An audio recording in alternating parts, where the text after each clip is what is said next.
Welcome back to the God Kast. This We're time back. with lavalier mics, so anyone tuning in is going to hear Got that slightly the wireless. different texture of audio coming through. Our Hopefully. hands are free, ready to ride with our bodies now. All right. In this episode, Nick wants to do a little eclipse recap. Yeah, I think we've And- all been through it. We had our expectations and projections, and now what did we get, and what's still in store, and we really only just crossed the threshold into the full effect of this solar eclipse time. So And then, just so the viewers stay tuned and bait them, then I want to talk about giants and some like alternative Earth history stuff. So stay tuned for that. But let's dive into post-eclipse recap. The rapture did not occur. We're sitting here, we're talking. How you feeling, Nick? I'm good. I'm still here. It was a weird day. I didn't go outside. I didn't watch it. You didn't. Why is that? I'm a Vedic astrologer, I mean, why would I go against what the word says? What does the word say? They say not to go outside and watch the eclipse. Why? In terms of from a Vedic perspective. Rahu's a demon, Okay. and he eats the sun. Uh-huh. And, there's a lot of eclipse conspiracy theory out there that said, the moon didn't actually pass in front of the sun.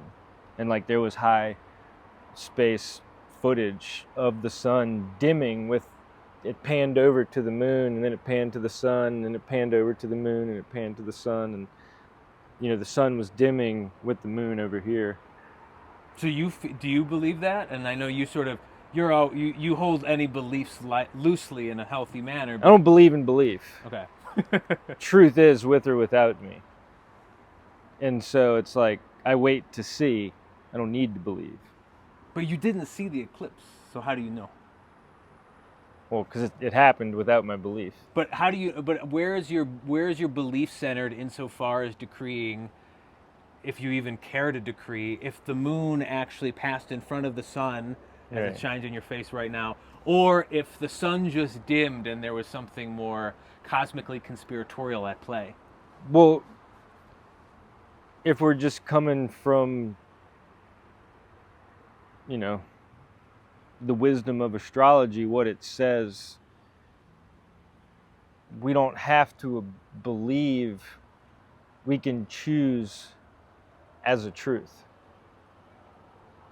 which I think is different. Because when we believe, there's still an element of doubt. Choosing as a truth. Correct. Yeah. I can't prove it. I don't know it. But because everything I've learned about astrology is so unfathomably true, how should I deny this one thing that I've been so proven true everywhere else? But my mind wants to disagree because I want to look at it. And I think that's the human doubt component that we're all wired with, which is why astrology exists. Mm-hmm. Is because we want to look at it. Look at what? The chart. I want to know. What do you want to know? Whatever the question is. How do we know? We look at the chart. Well, why do we have a chart? Because, the universe, God, itself, himself, herself, whatever, didn't want us to live blind lives. Because wisdom can't be blind. Wisdom is knowing. And how do you become wise? Because you know through experience. Wisdom doesn't have beliefs, because beliefs require zero experience. So your claimed truth, and I'm not saying this with any judgment of what Totally, is true, but your totally. claimed truth is that the eclipse that just occurred was a sort of demonic force. That is a broad brushed label. Rahu, that eats the sun, is a demonic force. Mm-hmm. Can there be positive and negative results from the eclipse? Yes. Do we put a singular focus into each aspect of the eclipse? Yes. And so people tell me, oh, don't generalize, and oh, that's a wide brushstroke, and oh, that's absolutist. So we have to really narrow it down to the event itself. If we're following, scripture of the Vedas, is Rahu a third entity that is malefic, blocks the sun. Vibrationally, or literally it's all the same, because astrology is psycho-spiritual, because your mind is the only thing that matters. Reality doesn't exist without a mind. Yeah. And I mean, I don't have to look that far to at least symbolically Right. grok the nature of Right. whether it's the moon or a force, whatever it is, blocking the sun and the land becoming dark. Like, it's pretty clear what's going on there. Something is happening. Yeah. Yeah. That is not like, it's not a beautiful, blissful rainbow that's overtaking the land. It's a very Right. strange, it's a strange And the occurrence. metaphor of your sun being blocked is your lights being blocked. Your Atma Karaka, the sun, your Atma, your soul, the sun, del sol, your light, is literally being blocked. Mm-hmm. And by the moon, even if we're going to go full metaphor, like in tarot, the moon is mystery and loss and pain and, you know, like some torment and emotions and, you know, the mental melancholy. And so the moon and blocking the sun with emotion, you know, water blocking fire creates steam, all the fog rises up, the birds start chirping again, nature doesn't know what time it is. That's a very lunatic thing. Yeah. It's a lunar tick. Yeah. And even in my life, in a more like pedestrian sense, like everybody looks around and sort of can kind of sense in their life how these things apply. And we meaning make, but like Sunday and Monday, there were lots of things going on. Like a thing came up between Molly and me that was sort of like heated and like ran deeper than the average thing. And then my baby, who is 17 months old, she's never been sick, really like, you know, blessed with great health. Like, she got sick for basically the first time in her life. She's just getting over it now. Wow. And not to say that that's explicitly connected, but, you know, like suddenly my baby's sick, you know. And then there's suddenly my dad goes to the doctor and has been feeling not well and gets a diagnosis and finds some things. Oh wait, he's my son, my father. that happened to you. Yeah. Yeah. Yeah. Uh-huh. You know, and the metaphor is infinitely fractal to each chart. Yeah, my dad actually, just as you bring that up, it's less severe, but I was like talking to my dad and he had this awful migraine. He said, I never get migraines. I don't know what's going on. And like, you know, we could point anywhere, but this stuff was occurring in like as a basket around Sunday and Monday, it seemed, in my life. It's real if we choose to really connect, and for each person that's different in the bandwidth and capacity of their chart. Yeah. You know, and their alignment of truth and knowing. And some people get too close to truth and spin out because they can't know. Yeah. But that's in your chart too. Yeah. My friend had a kid at 7:16 Eastern time on Monday, and I looked up the chart, and like it was nuts. Like every planet was in the exact same spot. This kid's natal chart, George, he's going to have quite a life. I don't know how to read it like the way you or others would, but like it's a trip just to look at the chart. Like everything was just bunched in one spot, basically. All in one house almost. Yeah, 7th house, at least for him. Wow. Yeah. Madness. I'd like to look at that chart. We should look it up. Yeah, no, I have it on my phone. We can And look at it. there's another thing is like, it's advised to not do newborns charts until 4 or 5. Yeah, well, I actually felt that, and then I looked at it, and I sent it, and then I had this feeling where I was like, oh, this isn't really right. But then Tom, the dude I was sending it to, who doesn't know the first thing about astrology, kept poking me to like tell me what it means, tell me what it means. And I was like, I suddenly had this feeling, I don't think I should be making sense of a newborn baby's chart. Like, I didn't even do that to my own baby. Suddenly I'm doing it but in a way, this dude's, like, he's so many yards away from spirituality and astrology that in a way, like, because he's so not conversant in it, it felt like... So for now, that has a lot more context to, like, why could a baby be born in this time of that chart in this way, adjacent to a person that has a clue but doesn't know enough to plant a seed in him to get a spark or a seed to break his spiritual concrete, to then that this whole thing becomes like this whole catalyzing force for him to get curious. And it might take him 5 years to actually circle back and really... And I think there was a sense of that too. And Tom, he's like a New York hedge fund dude he's sort of traipsed into spirituality here and there, but he always recedes back into just like the numbers games of the stock market, but sort of gets that there's a truth there. And as you're saying that, it's like, yeah, I had this sense that like the chart has been laid before Tom's eyes. He just had his first son, like maybe 5, 10, 15 years from now, but there's no undoing the chart. No, He it's knows in. now It's that his in. son was Has a born chart. at like an unprecedented moment Right. that like has a shocking chart, whether he likes it or not. Right. That's the case. It's And etched so in that stone. means he's going to be Rahu first house. Like, so all this stuff is going to be in his first house, depending on the degrees and minutes of everything. But Rahu will be in his first house. And who's the guy we all love to not love that has taken the world by storm? Mr. Trump? He's Rahu first house. And so people that are Rahu first house are unmeasurable. Like, you know, Rahu is the Jedi dark Houdini that can get anywhere and know anything and figure out, slip through, get away. But he's always knowable.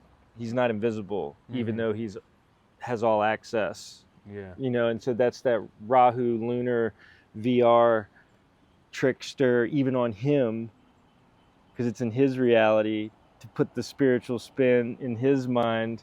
You know, it's like the plague you have to cure. Yeah. It's wild stuff. Yeah. It's interesting to think about that there's all these babies born in the hospital during that eclipse. Yeah, you know, time stops for no one and no one stops for time. Yeah. And All so it's like how we align is that chart matrix.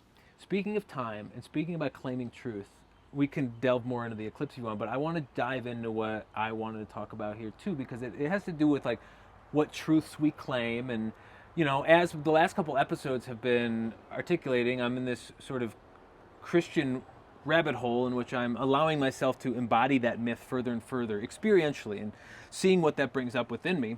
And there's a lot of stuff I've been researching, just on the internet, granted, about the nature of history and the nature of time, and the nature of evolution and so forth. And I know you in lots of different ways have alluded to alternative histories that have existed technologically and from a temporal sense that we've been told other things. And I want to dive in a little bit into the nature of what you believe or what you think and what you've found, and maybe using just the Bible as a jumping point, but it doesn't need to be a Christian discussion necessarily. But like for me, and so this is an interesting point, you know, so it doesn't have to be a Christian discussion necessarily, but the dividing line in history is religion. You know, and so it's, people always tell me I'm throwing these little absolute statements, and on one sense it's all words, and history self-exists with or without our ability to tell the truth. So for me, it's like history's already happened. It's history. It's me just, we're all theorizing and philosophizing. So don't get mad at me if I say something that you don't like, that I believe, don't believe, think, know, feel, intuit, whatever. And so it's like, I feel like in order, not just for me and you, but for all of us to dive into this conversation, is to put all of our stories aside and to like step into an experience of not, just because I listen to somebody's version of truth doesn't mean it's dethroning or replacing my version of truth and I have to vehemently attack, deny, or even challenge. I can just be like, huh. And that's the most fun way for me to explore. Tell me more. Yeah. You know? And so that's how I listen to history, of like, I'm willing to absorb it all. I just want to absorb everything. And then between me and my own intuition and soul and universe and just cosmic unwinding can distill the true truth that never really may be expressible, but at least I can have a sense of knowing in my own reality. And I think that for me, that's a larger part of my message, is it doesn't matter what you can prove to me or what I can prove to you.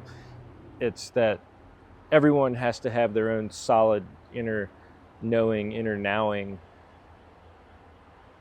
that's just yours. Yeah, and I increasingly think, as I explore the nature of history and the nature of what happened in time and so forth, that like I'm never going to actually know, as you said. It's like the nowing is the only on the ground application of my own being here.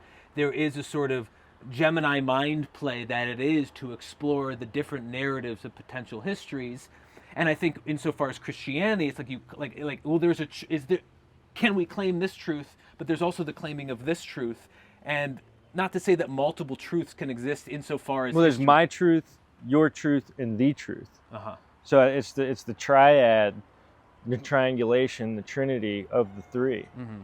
You know, and so it's with like I don't know your truth. I'm not you. I haven't lived you, or vice versa. But the actual material nature of this world truth is like a self-standing wave. Okay, so one thing was, like, I was fed growing up the nature of Darwinian natural selection and evolution from that perspective, and never thought twice about it. And everybody I know in common society believes that. And that's why we're taught young, because we're not old enough to have a counter thought. Yeah. We don't even have enough facts to even think. We're just being programmed. And now, obviously, the Bible says something differently, and I'm sure other traditions say something separate. And a simple YouTube search yielded tons of scientists and well thought out folks across lots of different traditions who are saying, hold on, like, we're not really so sure about natural selection and evolution as you've been taught.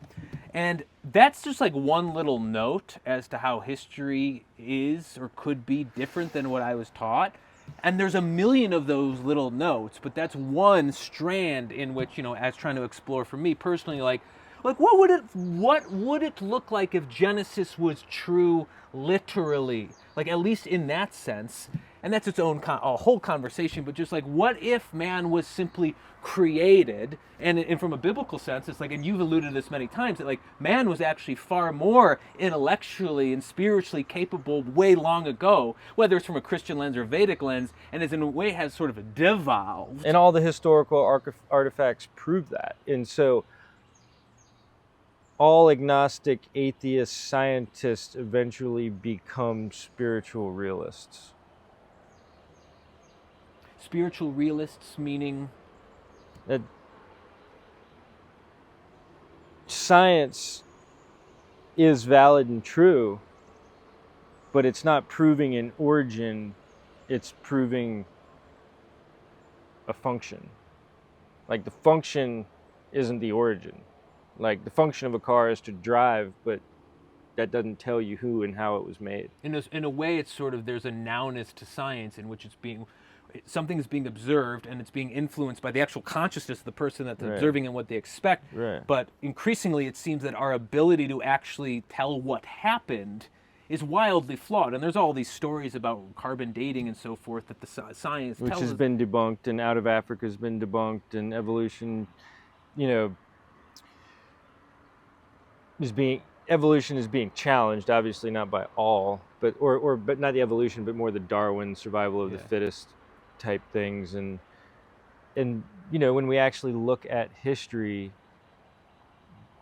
with the Jupiter temple, with all these ancient megalithic structures, like we can't even recreate them now. How did they do it then? And why are their doors 20 feet tall, 40 feet tall? Why are mosque doors in Iran 40 feet tall with the handle at 20? It's, if we're going to be true scientists and realists, let's look, why is the handle at 18, 20 feet? Why is the door 40 feet tall? Why would little men build a handle that you need 2 ladders to get to? Like all this architectural scale in a real world of like hard geometry, like scale tells you the size of the man. Mm-hmm. But history and the narrators will tell us it was grandiosity and hyperbole to have the experience of God, not gods or higher versions of us here being normal. Or even in a certain way, lower versions, insofar as the giant thing came to me because I was exploring the Nephilim. I think that's how you say it. And, like the fallen angels who then were like hybridizing with women. And then what came out of that were these sort of weird hybrid races, which were essentially giants. Now, I believe there's probably lots of different strands of what quote-unquote giants were, but that's actually in the historical record of at least Christianity. And Noah was 52 feet tall. Was he?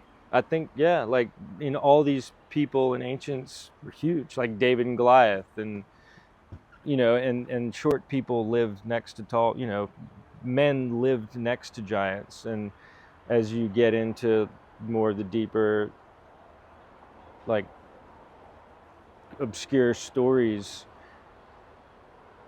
like all the underground races and different minotaurs and centaurs and cyclopses and all these mythological creatures were actually real. And in like 1555, the church or the Pope closed the doors to the underworld. And apparently there's more volume of space under the earth than there is on the surface. There were supposedly doors to the underworld under the earth. And we were allowed to commune and come and go, and the different species from the different realms were all, you know, and to some degree, a lot of those stories were against the darker and the wicked.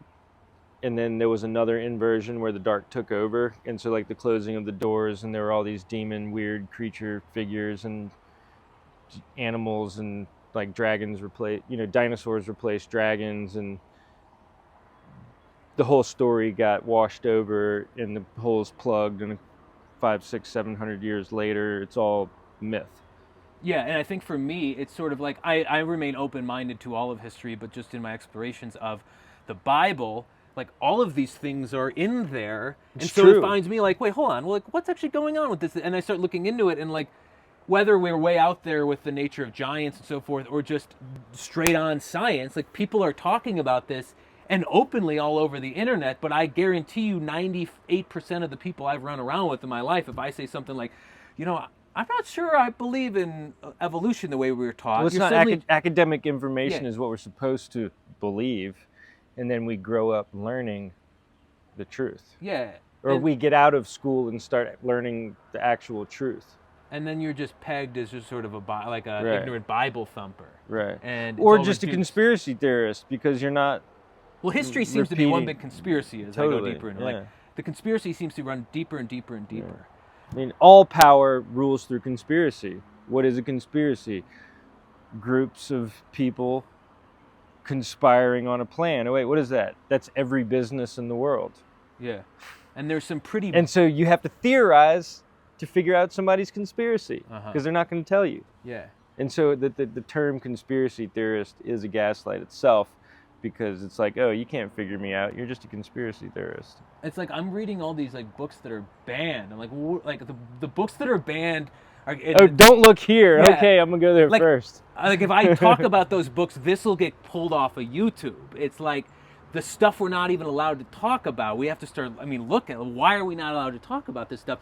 And if we remain open-minded and just interested, almost from a neutral perspective, it's great fun. Now it demands going into the darkness quite a bit, but it's also really interesting stuff if you're willing to let your whole consciousness be turned upside down. We're in the over and over. information age where like that's all there is now is information. Yeah. And And so all this so- stuff's available to everybody. Now, YouTube's not necessarily an experiential method of consuming this, but it at least gets... It's the most direct experience. Like an audio video viewing is, you know, you're not having to make up and project the imagery of what's happening like reading a book. Yeah, Like it's the most immediate experiential transfer of wisdom that we have. yeah. And so also just like the age of the earth. Now, I'm like, well, the Bible claims the world's only like 6,000 years old, and I don't claim that it is that. Or Well, that's what the Hebrew calendar says. from a Vedic perspective, how old is the earth? Or is there a claim in the Vedic world? I know there's all of Well, the... there's an actual exponential number that defines how long reality will exist, which is the length of Brahma's dream. Mhm. And so we're all in the imagination of Brahma's dream right now. And when he wakes up, the dream collapses. Is that necessarily the same amount of time the Earth and humanity has been That's around? way longer. Okay, Yeah, it's a different... yeah. The cosmology there is a lot wider than this earthly existence. I would argue that the only relevant measure of time is Earth's existence.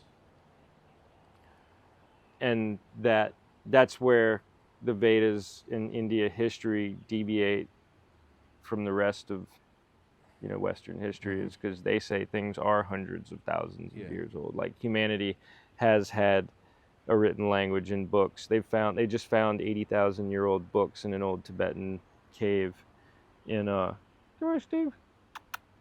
Come here. In a cave in Tibet, and they're like these long, not scrolls, but like papyrus paper, Sanskrit pages, and those aren't supposed to exist, but they do. Yeah. And so you can only rearrange time so long until it all gets eclipsed with the truth. And I think that's why this particular eclipse, the K2 Virgo, Rahu Pisces, is such a biblical eclipse, because it was happening in the time of, Jesus and the crucifix and the sun and all that, and which is the cross eclipse symbology. Yeah.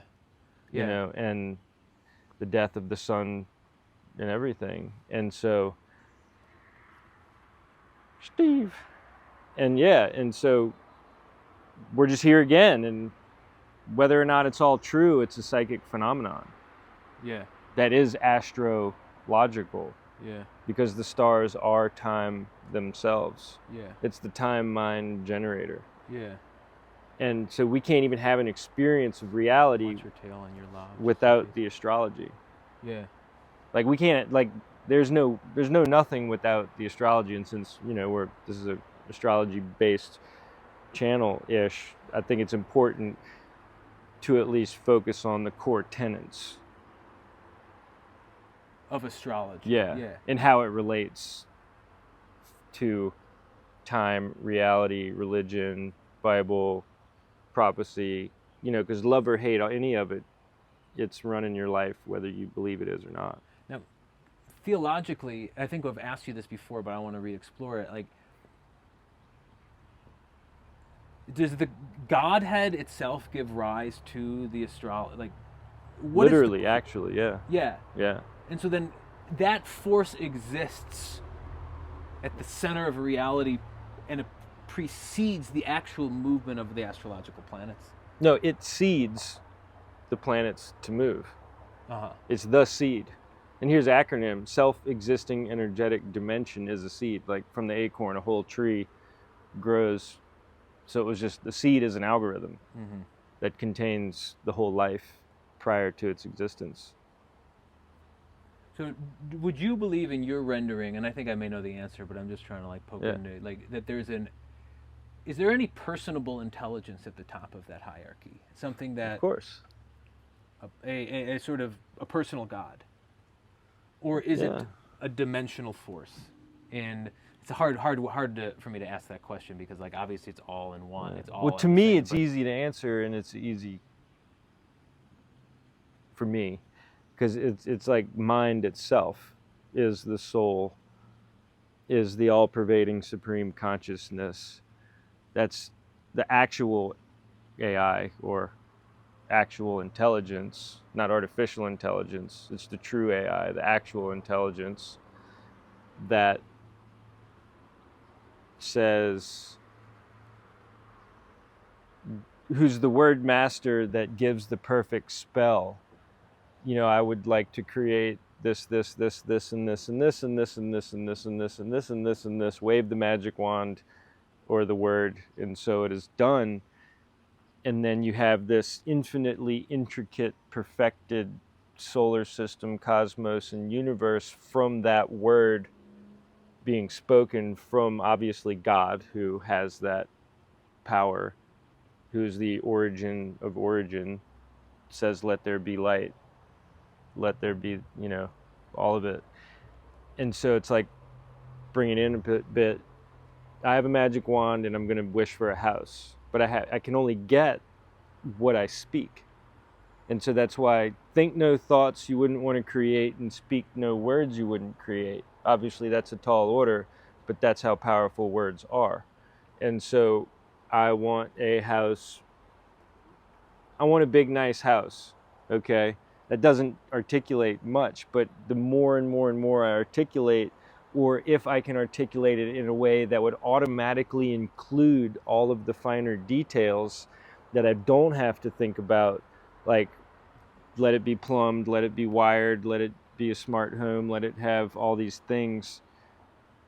I didn't have to like speak the routing of the wires. I didn't have to speak the making of the materials, like where all the bricks came from, or where, I didn't have to speak cutting the wood and buying the screws and screwing them in. That's all just natural background operating program, right? So then now that we're in the reality, we make stuff, we build stuff, we have to manufacture the material before we can even assemble it, and we've got to go buy the screws, have the tools, and it's like nothing happens by itself. So therefore we project that same logos onto the universe as if it all had to be created in a linear time. Mm-hmm. And so we start projecting time onto everything. Yeah. In linearity. Yeah. Well, I know when I place myself, even playfully in my mind, let's say the Earth was only 6,000 years old. If I was just claim that as a truth, whether it's true or not, just claiming that, I sort of feel tripped out. Like just existing in this nowness in a universe that I claim, at least in this moment, to be this age. And again, I don't. Which is highly activating and empowering. Yeah. Versus you live in a billion-year-old world and you're just a chance 0.001%. Or not? No, you're not. You're not a chance. Like you're 0.00 infinite million % of this everything. Where like, okay, so that's self-dissolving. Versus like, wow, this whole thing's only existed for 6,000 years old. That's like and enlivening. Yeah. And I think that's why, call it, the original story is hidden in order to like absorb all the potent energy out of the true gnosis. The original story is hidden. What you're saying? What is the original story in that? We don't know. This is what we're just philosophizing about, talking. So, so whether or not you believe the world's actually 6,000 years old, or 600 million years old, or 13.7 billion years old, there's a psychic activation to embodying these different realities. And so Western mentalism disassociates with astronomical numbers that just put you to sleep. Yeah, totally. And vibrationally. And all the folks that I know that are like really into just space, like they're all the most sort of atheistic folks I know. Totally. It's like that's what supplants it. And I've never gotten that hyped. That's why it's like you just said, it's perfect. It's the numbers are so massive and I can't claim them in any way. There's no myth to them. It's just hugeness or tininess, and it doesn't really do anything for me. It's the gross macro. Oh wait, it's just gross. Like, it's funny, like, to play on that word for a second. Gross means the whole thing, or disgusted. Yeah. And so when you generalize the whole thing, it actually kind of becomes disgusting because we can't discuss it. Yeah. And it's sort of like evolution, just suddenly, just in the last, like, maybe 4 days, I'm placing myself in a place where I'm like, whoa, what if we didn't come from apes and all of that stuff is as if mud sprouted limbs and walked upon itself. Yeah. It creates a much more enchanted universe. It's a world that's way more fun to play in, and the spirit seems more alive and animated in that world. And as you were just saying, like, whether that's true or not, although I hearken to think it is true, it still within me stirs up an activation of devotion or intrigue or love for whatever that God force is that did create man out of nothing, and that we are divine beings. Right. I mean, there is no pre-religious history. Yeah. It's a hard pill to swallow, but there isn't any. Yeah, and so whether it's for me, like, exploring Genesis, or somebody exploring, like, the Eastern stories, like, we got to start all somewhere. Religious history, because, the first man, person, whatever,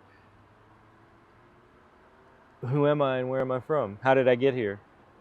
Which is toddler psychology, being angry against his parents. I didn't choose to be here. I'm a 3-year-old prisoner. You know what I mean? And so it's like man has terrible two syndrome with God, or some version, Yeah, or some sect of, and you know, and we're all different in our spiritual evolutions, in our relationship with our Father, the Father. How are, you know, how's your relationship with your father? You know, how's your relationship with your father? You know, how's your relationship with your father now post eclipse? How was it before eclipse? Were the things in the eclipse you experienced paternal patterns of familiar family matrices? You know, the mater, mother, pater pattern matrix, seed, soil, grid, generator of who we are genetically. You know, our genes generate our gender. You know, but then the general is in charge of the army because he's the one in authority. And so it's like all these words to really understand and have a real phonetic connection to the sounds of all these words we use, really unpack the logos and the meaning of like what we're actually saying and the questions we ask ourselves and how we absorb and integrate that information when we really stop to look at each word we use. Yeah. And so many of the, you know, I say Darwinian natural selection, like for most folks, it's just those words are going to trigger a certainty that we've been conditioned to believe. It's not like most people, now some scientists have, but most people have actually observed in themselves and in the world the phenomenon that those are pointing at, and then trying to get in the nitty gritty as to the, like, how old's the earth, and let me do the research. Some people have, but most folks are just accepting the mainstream offering, and just the words themselves are a trigger point for belief and identity. Well, if you go against the system of what you're told, you're a divergent and a rebel and possibly even a conspiracy theorist, and, you know, try not going to school, and then, oh, you didn't go to school, what do you know? And, you know, then it's experts versus individuals, and city versus country, and left versus right, top versus bottom, black versus, you know, it's all this polarity of dominating truth.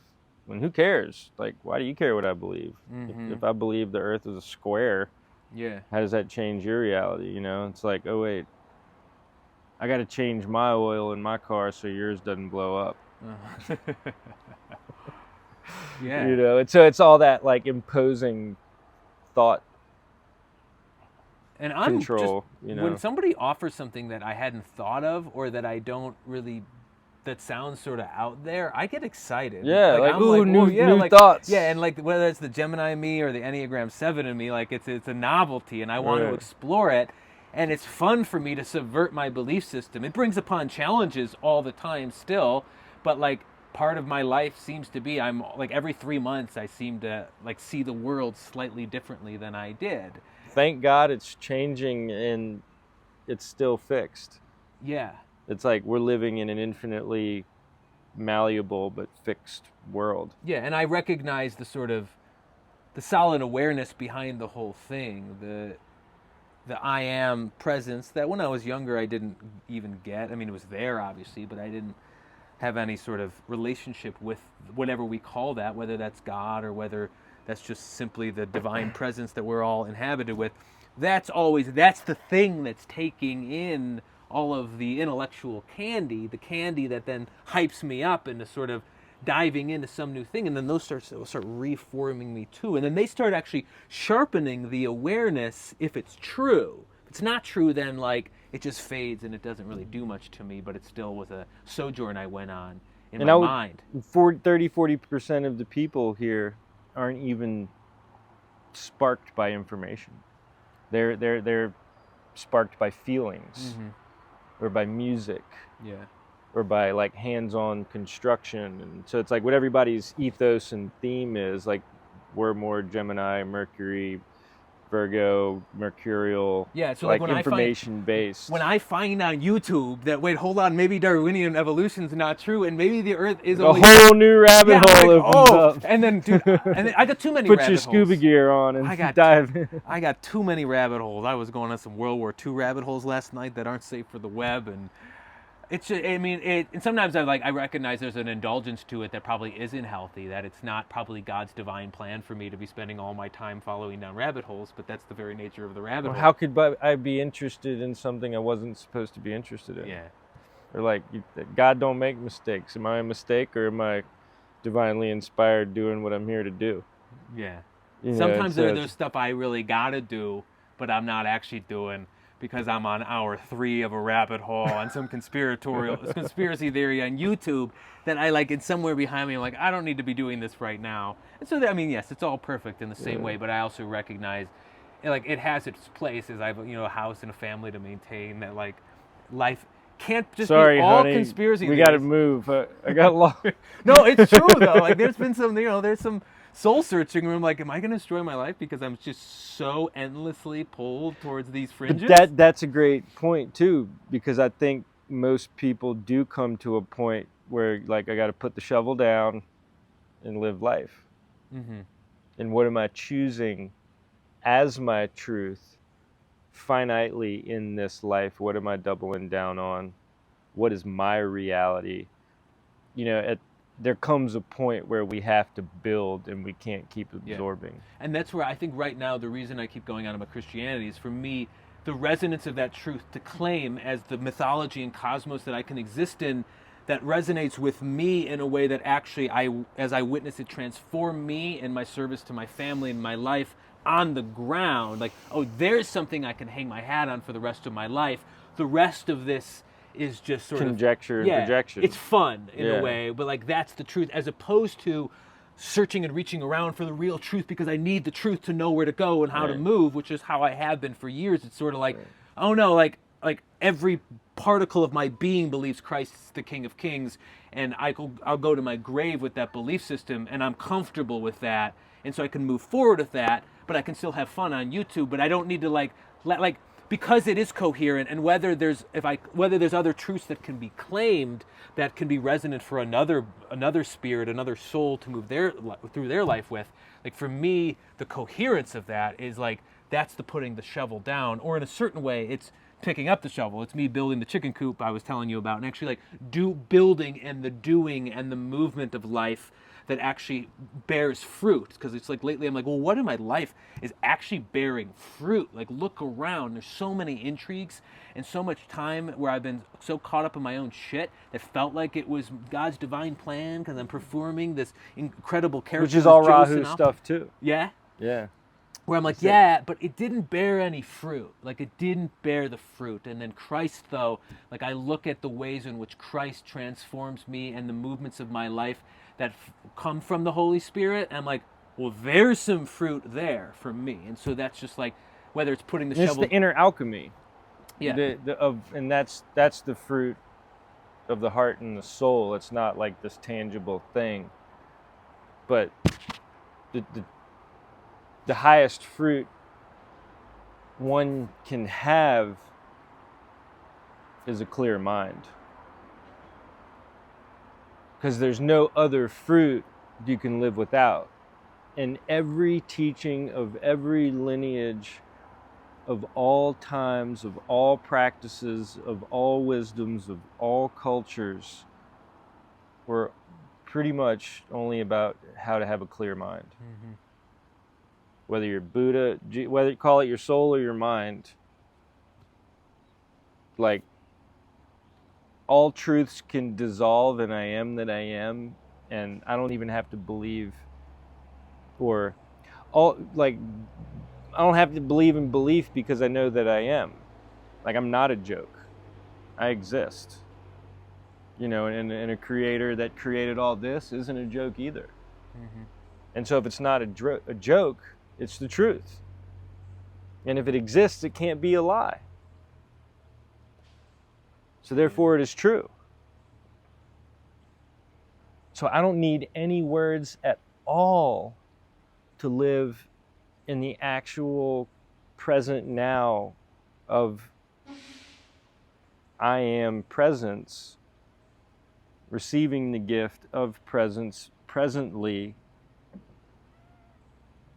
like, Bible or no Bible, prove it. I can't, but I can prove me. I can prove tree. I can prove we, which is pretty amazing, unfathomable. And then we have some story about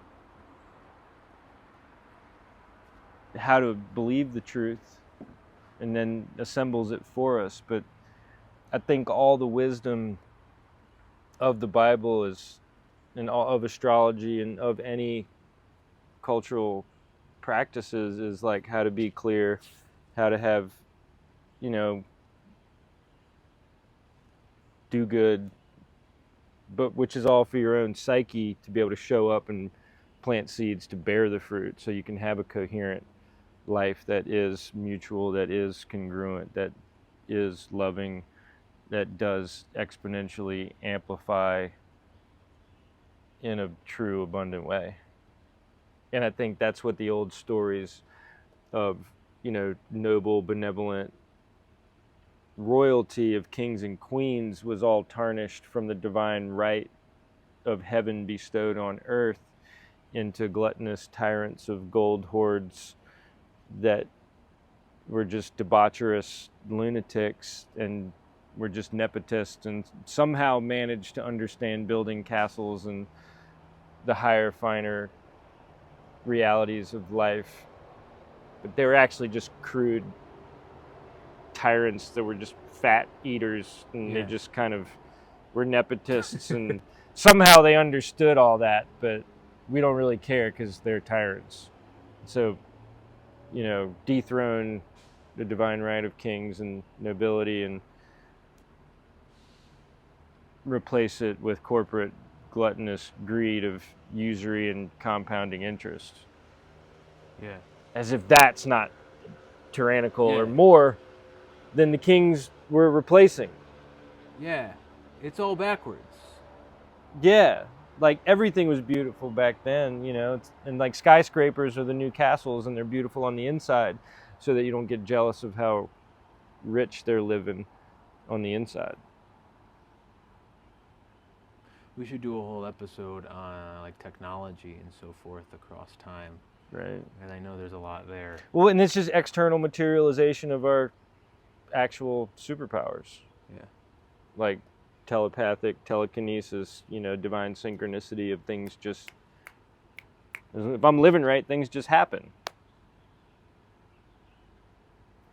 That's it. We live in a divine matrix that doesn't need to be externally mentalized and Googled and spreadsheeted and processed and measured and numbered and total anal atheist analytics. And really all that is trying to outsmart God.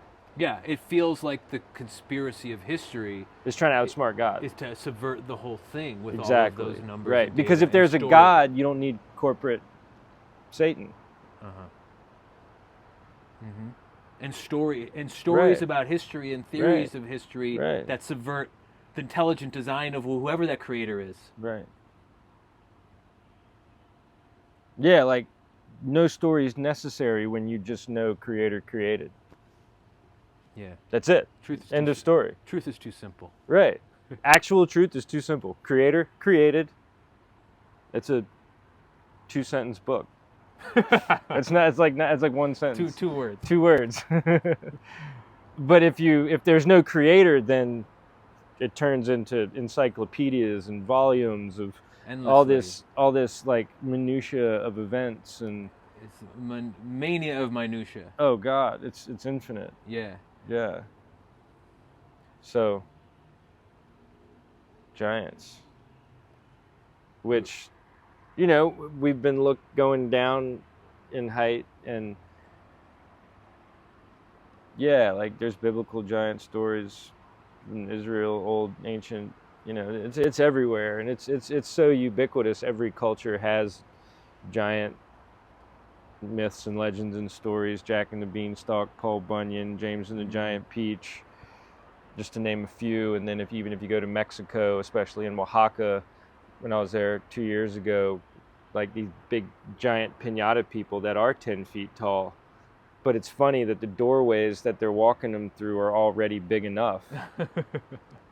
and it feels like they're trying to tell us something subtly. It's like there's a language gap. It's lost in translation. We go there. We can't understand the true nuance of their story or what they're even saying, but we'll westernize and simplify their stories with like heady, logical, oh wait, it's just myth, and they're just kind of pagan, superstitious, simple people that just haven't been to school and they really don't know.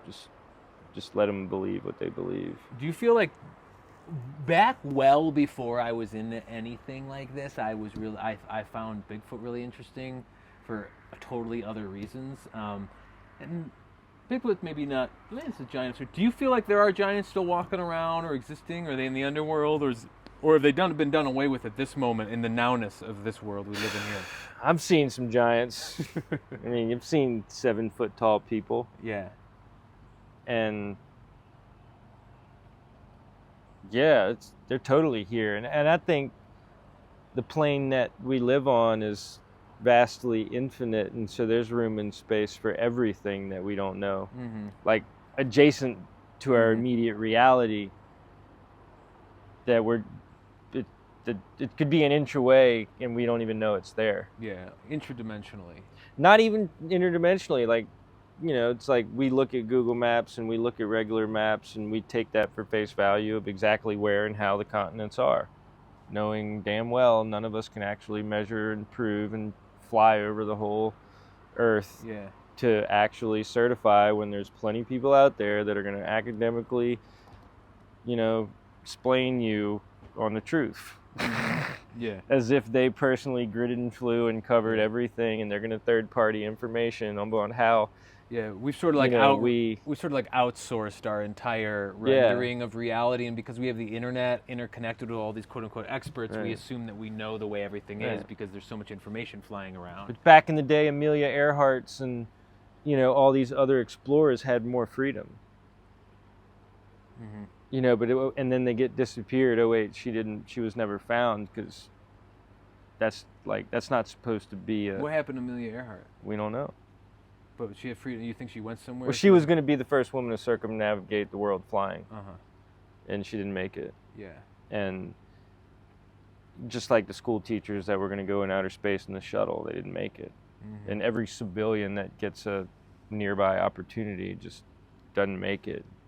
You know, the Hindenburg and the Titanic and Apollo 13 or whatever. So what are you suggesting by all of these they didn't make it? I don't know. I mean, it just seems like when commoners get close to truth in a public lens, weird stuff happens. Yeah, and I mean that's happening in pop culture a lot too right now. Like when people start saying Prince, stuff, Michael Jackson, you know. I mean, there's all the Diddy. I mean, there's a lot of shit going on right now, and those are other rabbit holes I get myself pulled into, because I've spent some time in celebrity, deep in the deepest bowels of celebrity culture in my life. But I can't go on camera right now about that stuff. Oh, maybe one day. And not that I've seen anything in those worlds that was explicitly alarming, but the kind of scandals of celebrity that we're seeing play out right now in the dark. Well, you don't even know what you're in front of when it's happening. Mm-hmm. You can't even tell. Yeah. You're in the bubble of wow. Yeah. And it's just like like I can't even challenge anything that's happening here, because like, who am I? I'm like this big, and they're this big, and I don't want to ruin my opportunity.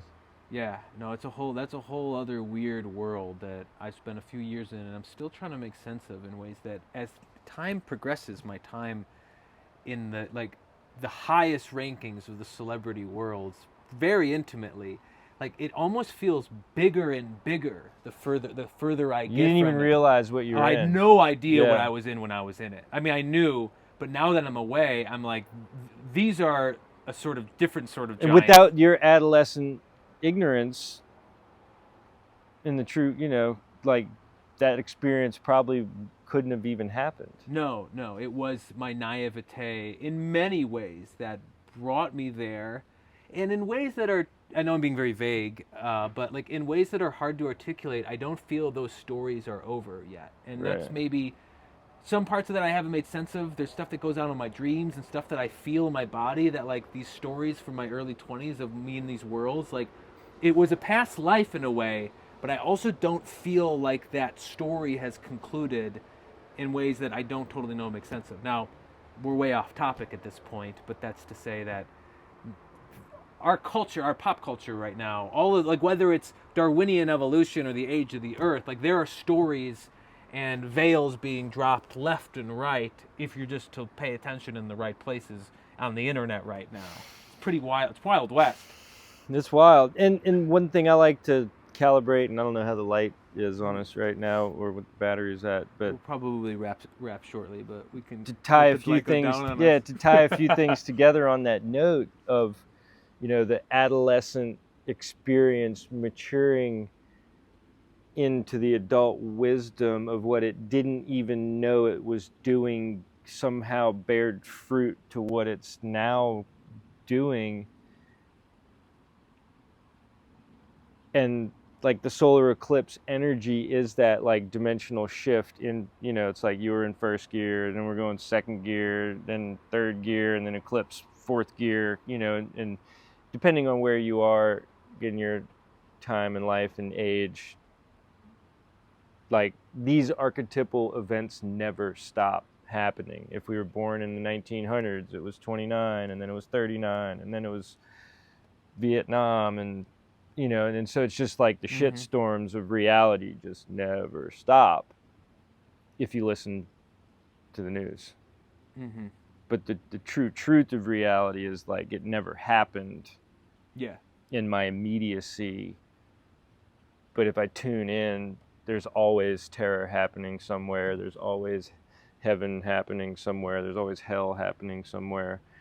And each person in their spiral of life, these archetypal events become their own meaning makers to themselves. Yeah. And so, yeah. It's like what's going on in pop culture is like it's a manifestation of what's happened a million times over. Right. I just, as Joe, am tuned into these stories for this reason, and partly like some of it's just indulgence of the news, which isn't even necessary in the first place.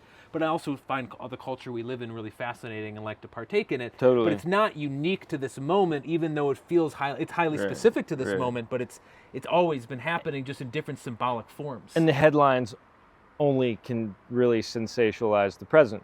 Mm-hmm. Even if it was a past present, it's still kind of dragging in the past to the present. It's funny, I say the news and like as if it's this carte blanche way of consuming information, but most of the stories I'm alluding to here that are going on, it's all archetypal psychology, though. The news, but aren't really covered on the news. It's true. Like the real stories It's that true. I think are pointing at the real truth, It's true. whether that's the heavenly or the satanic of our world. Like the true news, the new. Yeah. It's news. It's because it's new. Oh wait, let's read the news. What's new happening? Yeah. These are the news. These are the olds. These are the news. These are the olds. Yeah. Right? Is this the new? Or am I going to read the news? Right? Like the leading edge of the happening.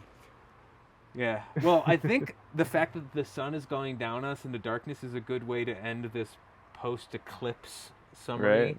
And our at least dipping our toes into the conspiratorial webwork of alternative histories and so forth. I hope there was a coherent theme here, but I think, you know, it's just little people grab and pick whatever resonates. There's good coherent themes here. This is I know how to title it.